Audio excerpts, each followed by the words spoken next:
guys, this is Stephanie, your very own truth detective, coming at you on a Thursday evening. I just love these evening chats we get to have, talk about things that are we don't get to talk about normally on my audio podcast episodes.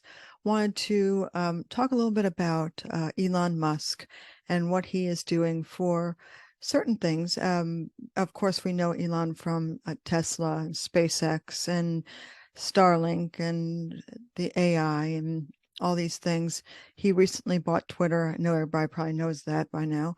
And I do love to share my screen because it is such a fun thing to do. It's a fun way to get started with this video. So I wanted to share my screen, and I want to just have you watch a little bit of this. It's very cute and funny, and I thought it would be really cute for us to watch together. There you go. You gotta be kidding me. Sorry? You're Elon Musk. I am?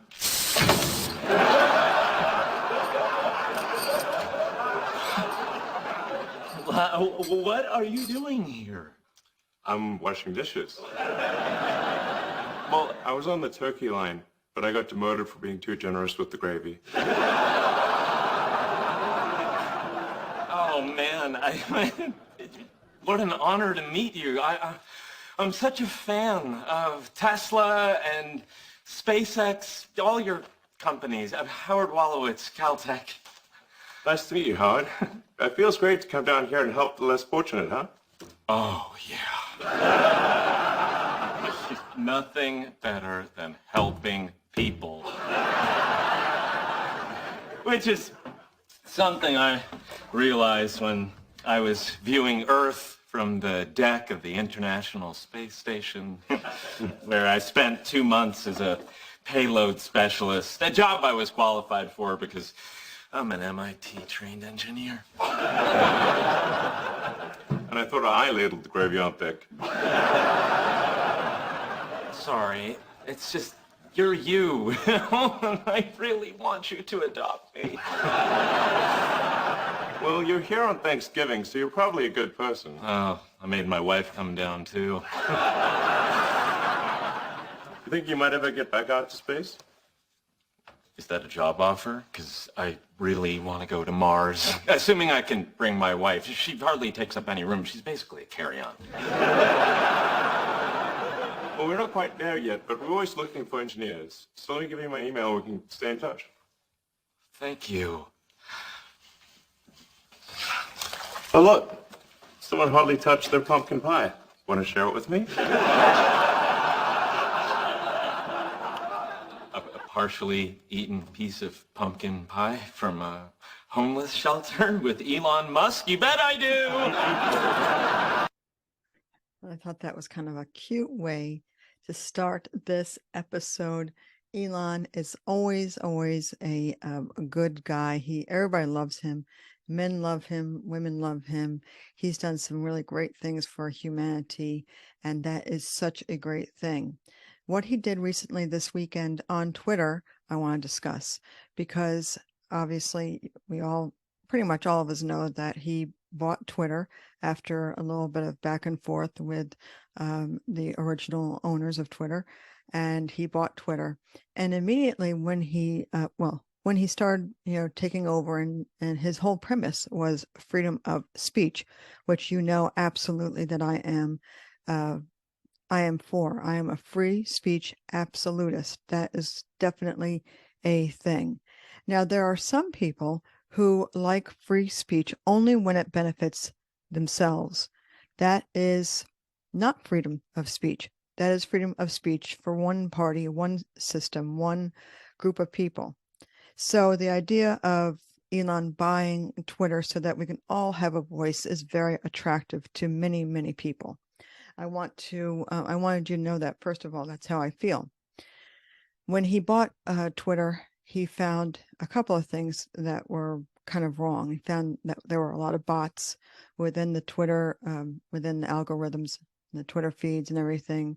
And he also found a bunch of other things, along with people getting dismissed or exited or removed or suspended from Twitter, including the President Trump, including Jordan Peterson, the acclaimed psychiatrist, including there was a bunch of people, including anyone, Marjorie Taylor Greene, anyone that had an objective or an opinion that wasn't really, really left-leaning. I think it was more left-leaning people stayed on Twitter, and more conservative or right-leaning or Republicans that were asked to leave.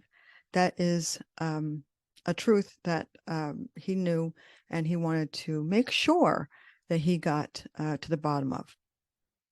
I do want to share my screen again. And while I do it, I do want you to notice that I am in the Christmas spirit. I have my nice tree here lit well with the bright lights, and then I have my fake TV fireplace that keeps me, well, it looks nice and warm, and it might do something subliminal to me because it is kind of warm in here, so it's nice. And I have my recording light right here, so that means that we are ready to go. I did want to show you a couple of things that were concerning for me, at least, in a sense. But this is the first thing, actually, this is actually a very good thing. Matt Taibbi decided that he was going to go with the thread of things that they found on Twitter that were not right. Right before the 2020 elections, there were things going on, and I think you can go back to Joe Rogan when he had Mark Zuckerberg on, and where Mark said that the FBI made a visit to Facebook, and they made him take down a bunch of things, or the algorithms weren't right, and so they made him aware of that. Same thing happened with Twitter, but on last Saturday, Elon was going to come on, and we were all waiting.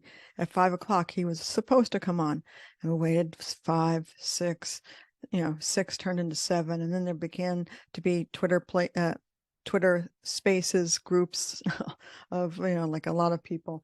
So finally, Matt came on, and it was just Twitter feeds, and these are called the Twitter files. I want to share my screen again with you to show you these Twitter files. So this is what I have here for you. Okay, so now we see Matt Taibbi with the thread, the Twitter files, and we can go down them.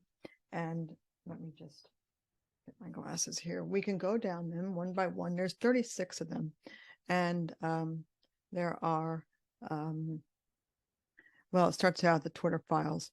What you're about to read is the first installment in a series based upon thousands of internal documents obtained by sources at Twitter. That means the people that are still there. The Twitter files tell an incredible story from inside one of the world's largest and most influential social media platforms. It is a Frankensteinian, love it, tale of a human-built mechanism grown out of the control of its designer. Twitter in its conception was a brilliant tool for enabling instant mass communication, making a true real-time global conversation possible for the first time, which was great, right? It worked. And so that was fantastic. And in early conception, Twitter more than lived up to its mission statement, giving people the power to create and share ideas and information instantly without barriers. Fantastic. That is great. That is what we want. That is what you expect from a social media platform.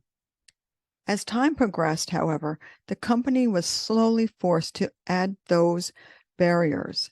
Some of the first tools for controlling speech were designed to combat the likes of spam and financial fraudsters. Slowly over time, Twitter staff and executives began to find more and more uses for these tools. Outsiders began petitioning the company to manipulate speech as well, first a little, then more often, then constantly. By 2020, which is the election cycle, requests from connected actors to delete tweets were a routine. One executive would write to another, more to review from the Biden team. The reply would always come back, handled. And as you see here, this white part right here were the 1, 2, 3, 5 tweets that were kind of problematic that the Biden team were concerned about.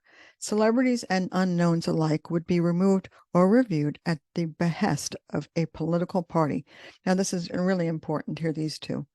Both parties had access to these tools. For instance, in 2020, requests from both the Trump White House and the Biden campaign were received and honored. However, there's always a however, the system wasn't balanced.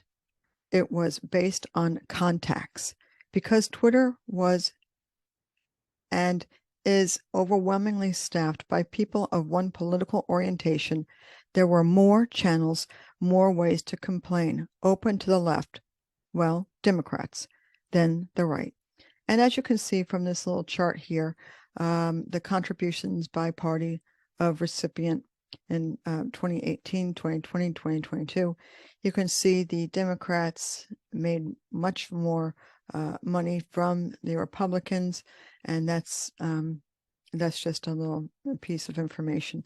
But Matt went down this whole list, and it was not, let me just tell you, it was not disorganized when we first saw it on Twitter. It was really hard to read and hard to get through.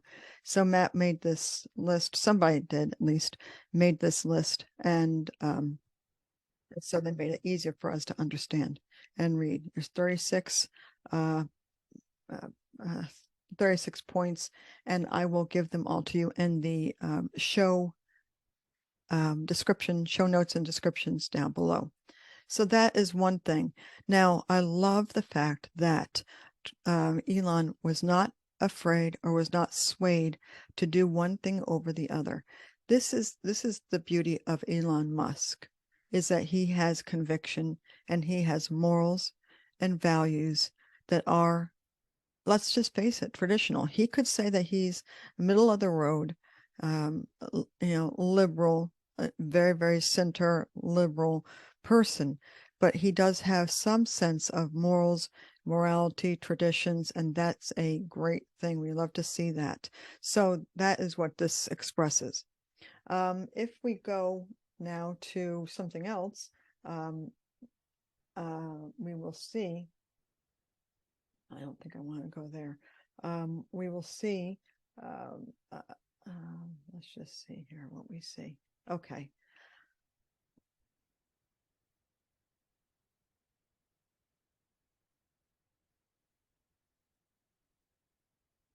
Okay. What I wanted to say was that, Elon has a lot of things on his plate, right? First, it's Tesla, the autonomous driving, electric vehicle, which is great. Then he has the AI robots and that kind of thing that are going to, take over some of the work of people, much like Yuval Noah Harari has done. And I've said this in my episode, a couple of episodes back when I was talking about the World Economic Forum. Yuval Noah Harari has called this type of class a useless class because AI and robots are going to eventually take over a lot of the jobs. So Elon has his hands in that. And then he has Starlink, which is putting satellites in low orbit for all the people to connect with each other. And then he has SpaceX, which is sending rockets to the space to prepare perhaps for Mars. And then he has Neuralink, which is actually putting chips into the actual chips into your brain so that it can help certain people be able to move around and get along. People that don't have a full capacity of their arms or legs or can't see. The Neuralink is there for there to be a way that perhaps they can live a better life. A person can live a better life. However, I have always known that as being a soft sell. And most of these things are soft sells. They're things to maybe get you to believe that everything's cool, everything's good. These autonomous vehicles, they're just gonna, they're gonna be so easy, and you're not gonna really have to do anything, and you're just gonna be able to enjoy the ride, right? But if in the wrong hands, you could see where if one dot points to another dot and to another dot, where eventually something like that gets to a very nefarious situation where maybe we don't want you to go anywhere, and maybe the autonomous vehicle will stop you from going where you want to go out of your zone or your town limits. So that's one thing with the Neuralink in your brain. Well, if it can help move your limbs around and everything and help you be able to see, what else can it do? How else can they program the brain function? Can they make you think things? Can they do things subliminally? This is a question that I have a lot about, as well as on the VR, virtual reality and augmented reality. If you put on the glasses, can they subliminally make you do things that you're unaware of? So all that. Now, I love Elon Musk. I love what he's done. And I especially appreciate and love the fact that he believes in freedom of speech. I love that. But then again, what is he going to do with all the information that he's getting? So now he's talking about having a Tesla phone, a Tesla competition with other phone companies, as well as having Tesla solar panels, and as well as having other things going on. Now, he's never really come out and said that he is a complete environmentalist, kind of a person, but it does make you wonder, and it is a fact that he is following suit with the Great Reset and the World Economic Forum. I want to make sure that everybody kind of gets that. He's on his own, doing his own thing, and he's doing a real lot, but he does seem like he's doing the same type of thing that the World Economic Forum and the Great Reset are all about, right? So kind of keeping that in mind, that is something that's that we have to keep in mind. I wanted to share something with you that I am absolutely not going to be able to, I'm going to share my screen, but I'm not going to be able to make it a big picture until we get started on it. Let me just get this here and share my screen with you. Okay, so here we are. This is David Icke. David Icke, I have his book, and I do want to make you aware of it. Not only is it there on the screen, but here it is.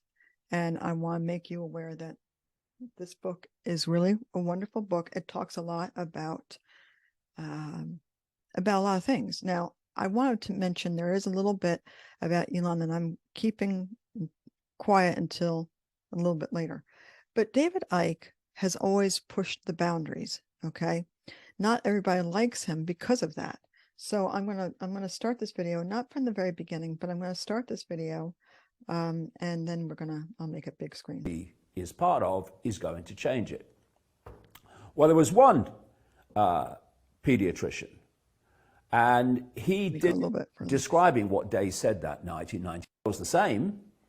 Okay. You will be staggered at the accuracy of it. And one of the things he said and kind of emphasized at one point was we're going to get people living in micro homes, tiny apartments, where basically the population will live in what Schwab would now call the Great Reset.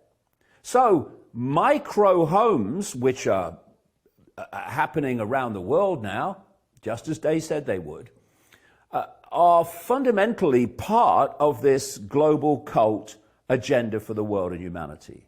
Now, Elon Musk, he gets everywhere, this bloke. Yeah. Elon Musk is producing these very micro homes through Tesla. And it's amazing that you have this guy and everything he produces and touches and talks about is straight off the agenda of this global cult. What? It's true. And just think about it, too. This is one guy. He's supposed to run SpaceX, supposed to run Tesla, supposed to be running Neuralink. He's producing driverless cars, putting satellites in low orbit for the cloud. He's producing the micro homes. He's producing robots. He's producing advanced phones. And maybe it's because, like I said with Harari, maybe it's just because he's brilliant. Maybe he's just an amazing man. Maybe. But Joe Rogan, the talk show host, when he interviewed Musk, was kind of in awe at how this guy could do it all. How did he find the time with all these things going on simultaneously? This was the exchange that followed. My question is, like, I know how much time you must be spending on your Tesla factory. I know how much time you must be spending on SpaceX, and yet you still have time to dig holes under the ground in LA and come up with these ideas and then implement them. Like, I got a million ideas. I'm sure you do. There's no shortage of that. Yeah. I just don't know how you manage your time. I don't understand it. It doesn't even seem humanly possible. You know, I do basically, I think people like don't totally understand what I do with my time. They think like I'm a business guy or something like that. Like my Wikipedia page says business magnate. What would you call yourself? I'm a business magnet. Can someone please change my Wikipedia page to magnet? They'll change it right now. Please It's change probably it already changed. It's locked. So somebody has to be able to unlock it and change it to magnet. Someone will get I want that. to be a magnet. No, I do engineering and and manufacturing and that kind of thing. That's like 80% or more of my time. Ideas and then the implementation of those ideas. That's like hardcore engineering, like designing things, Right. Structural, mechanical, electrical, software, user interface, engineering, aerospace engineering. But you must understand there's not a whole lot of human beings like you. You know that, right? So you're an oddity. Seems, yes. To chimps like me. We're all chimps. Yeah, we are. We're one notch above a chimp. Some of us are a little more confused. When I watch you doing all these things, I'm like, how does this motherfucker have all this time and all this energy and all these ideas, and then people just let him do these things? Because I'm an alien. Maybe. Uh-huh. But let's look at this from another angle. Joe Rogan says there he doesn't see how it's humanly possible to do all the things that Elon Musk is supposed to be doing in the time that he's supposed to be doing them. Well, Joe, how about this? Maybe, just maybe, he's not doing them. It's important. Maybe what's coming out of these companies, all of them straight off the global cult script for the world and fundamental to its the playbook. outcome, maybe these companies and what they produce is actually literally coming off the script of this global cult. Maybe Elon Musk isn't having all the ideas and isn't implementing them in the way that we are told to believe. Right. Maybe that he's fronting up for another force in the background to bring through the ideas, the technology essential to this Great Reset, and implement them.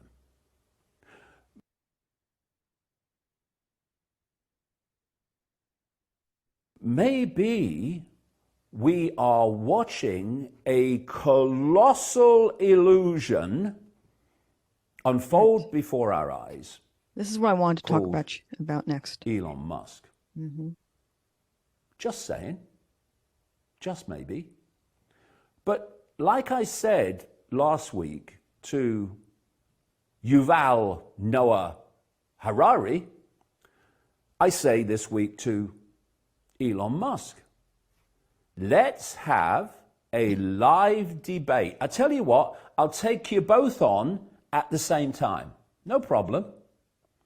And let's have a live debate about what you are doing, Elon Musk, and what you are saying, Mr. Harari, and see where that goes. Because one thing is absolutely for sure when you look at the background and you look at the evidence. With Harari and Musk, what you see is not what you get. The whole idea is to get people out of their homes. This is why your massive global... That is David Icke speaking, and I really do like him. A lot of people don't. A lot of people... Ooh, I'm sorry about this. Are you ready to unlock the potential of your soul and free your mind? What about that? A lot of people don't like David Icke because he's a conspiracy kind of a person, and he always has been, but he has never, ever in my existence since I've been reading him, ever been wrong about anything or any situation. So I wanted to show you that because, you know, I mean, he starts out saying good cop, bad cop. Could he be posing as a good person for the whole world to see as he covers up what would be the Great Reset? So he's in effect doing all of these things that are pretty impossible for one person to do. This is David Icke's theory. All these wonderful things, free speech. What's he going to do with all that information, by the way, he's going to get with all that free speech? The satellites in low orbit, the whole 9 yards of phones, all this information is going to be coming to him from Starlink and all these other things, and robots and he seems to be along the same lines. Now, if you read Yuval Noah Harari's Homo Deus, which is like Homo sapiens 2.0, right? You can find out that he's, you know, he talks about that, how civilization goes along and it comes up with this idea that we where we are right now. And which brings me to another interesting situation along the same lines. And I wanted to share this screen with you. This one I won't spend as much time with, but I do want to share it with you. Has just dismissed and denounced Klaus Schwab's World Economic Forum recent unveilings. Why is Elon Musk denouncing the WEF founder, and how has Klaus responded to the attacks? Join me today in this video where we shall explore how Elon Musk has just denounced Klaus Schwab. WEF is a multinational non-governmental organization whose primary focus is to bring together businesses, politicians, and other world leaders to a conversation in a bid to improve the state of the world. Klaus Schwab is a German engineer and economist. He founded his company in 1971 and has been its leader since then to date. It was initially known as... Okay, we're going to go ahead and get to the Elon part. I do think it's really interesting how... here we are.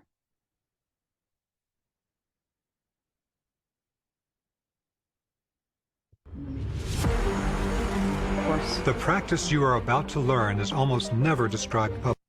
As we see and know about the ESG and the WEF, something worse and fishy is taking place in the world governance through behind the scenes. Elon Musk has greatly protested the Great Reset that the WEF is pushing as the solution for the pandemic and the world's financial crisis. Through his Twitter, Mr. Musk has reiterated that he wants the people themselves to discuss the issue, or rather be convinced of the workability of the Great Reset, instead of it being forced on them. So maybe before we judge whether Elon is correct, we should consider exploring what the reset means. So the Great Reset is primarily the name given to the 50th annual WEF meeting, but there is more to it. The meeting was graced by dignitaries, with the chief being Charles, the Prince of Wales. The discussion centered on picking up the world from the dust it has fallen into, especially after the COVID-19 pandemic, and beginning a new plan of resetting it. The theme was referred to the next year during the annual meeting, but could not happen due to the COVID-19 constraints. Therefore, the meeting was pushed to 2022, bringing us to the public outwar of the moment.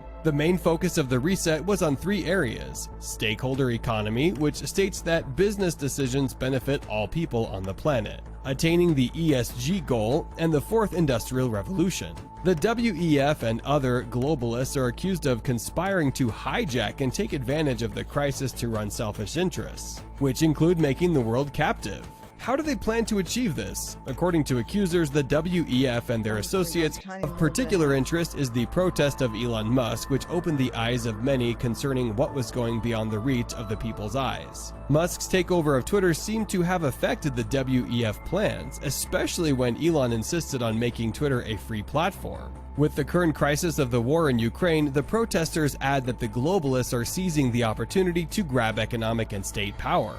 The other hot issue is the continuing mass COVID-19 vaccination, which to some extent is being forced on people. It is claimed that the fallout between Mr. Musk and the WEF led to this exclusion from the WEF for good. According to the protesters, the WEF oligarchs attempted to short sell Tesla's shares to render it bankrupt. But thanks to the leaked information on Twitter, an open platform, Elon Musk has insisted that he is open to criticism from his competitors and has expressed his wish that they would stay on Twitter. It remains a mystery whether these claims are valid, and if true, how safe is the world at the moment? Feel free to share your views in the comment section below. There is no...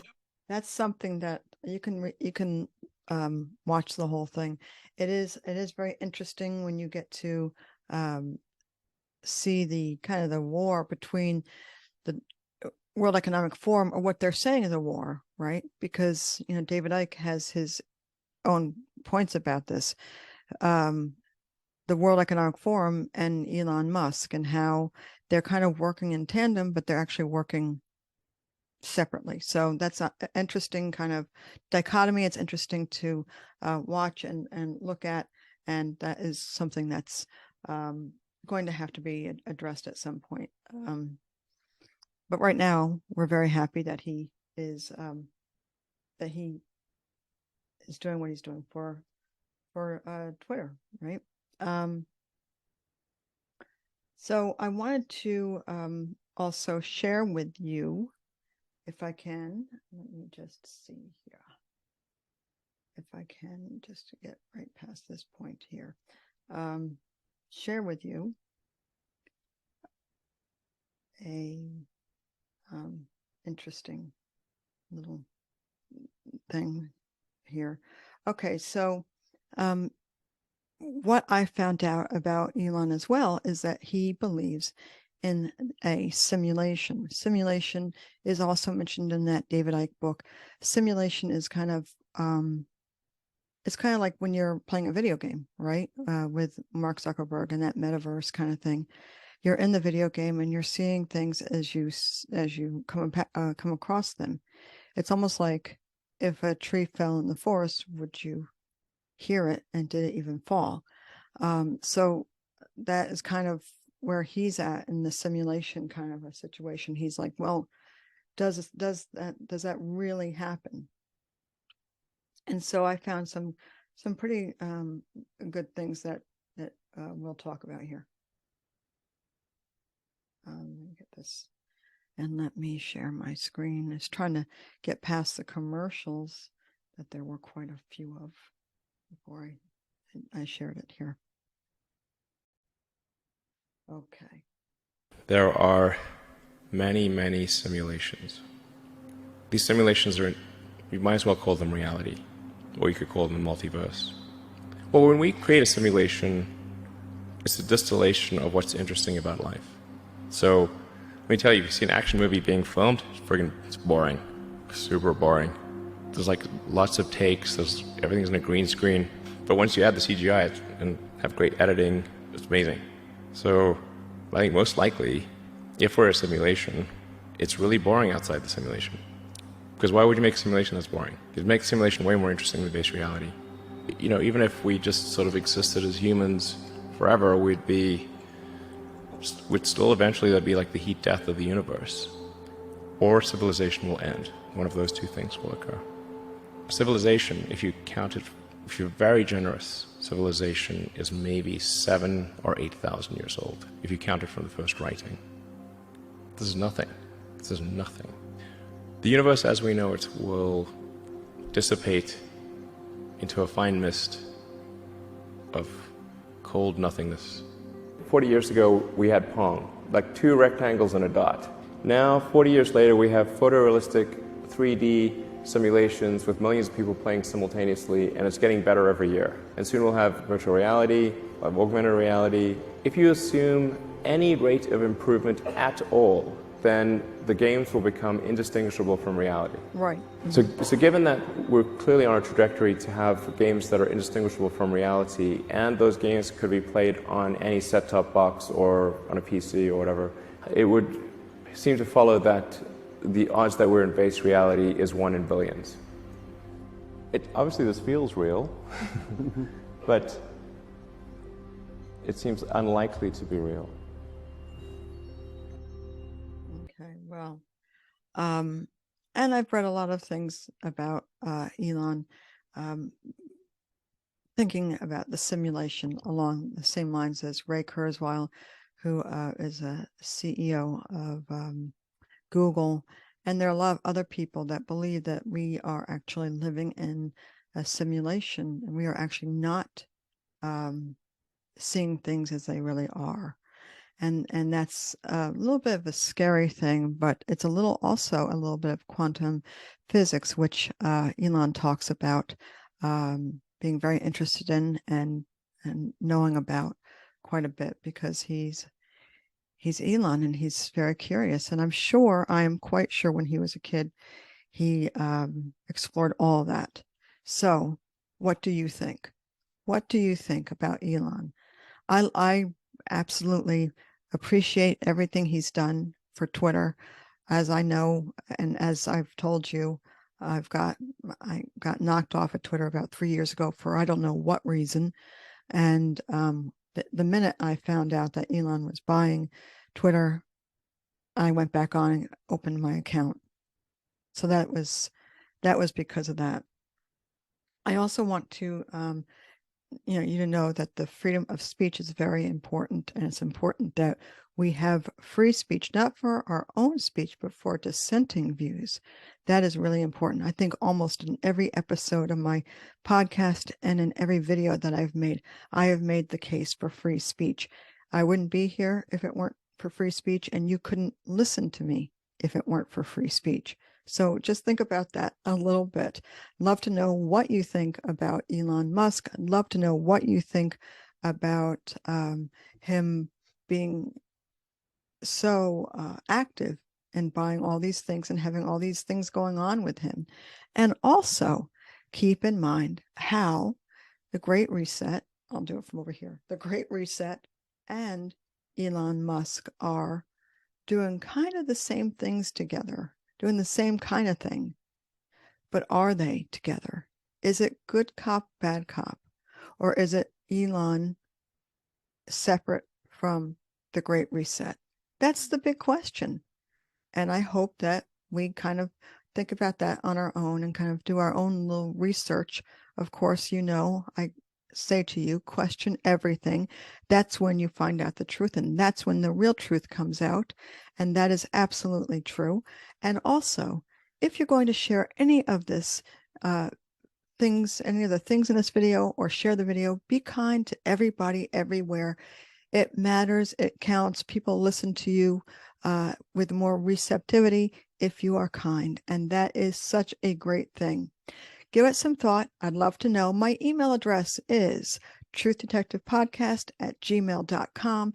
And the website for my audio podcast episodes are truthdetectivepodcast.com.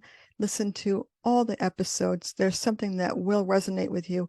Love to get some feedback on what you think about the episodes, and if you have a topic that you'd like for me to discuss.